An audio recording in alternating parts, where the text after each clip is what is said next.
শহীদ উসমান হাদির হত্যাকারীদের মধ্যে ৩ জন ভারত সরকার গ্রেফতার করেছে। সম্ভবত কলকাতায় আছে তারা। আদালতে মামলা দায়ের করা হয়েছে তাদের আইন অনুসারে।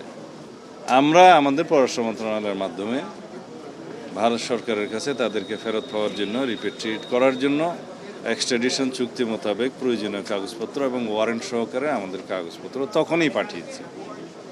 আমরা অপেক্ষা করছি, আশা করি তাদেরকে আমরা ফেরত পাবো এবং অসম্পন্ন তদন্ত সম্পন্ন করে আমরা যথাযথভাবে চার্জশিট প্রদান করতে পারবো।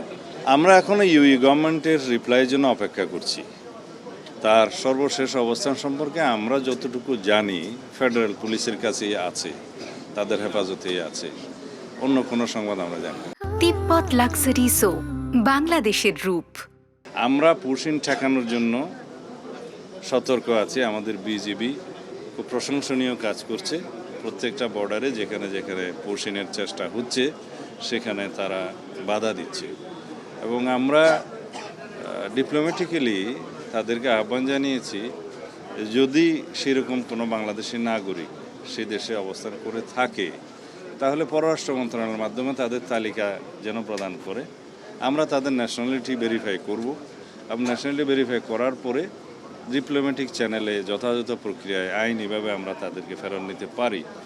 সেরকম কিছু ইন্ডিয়ান ন্যাশনালও আমাদের এখানে পুশিন হয়ে এসছে, আদালতের মাধ্যমে তাদেরকে যথাযথ জিম্মায় দেওয়া হয়েছে, এরকম আছে।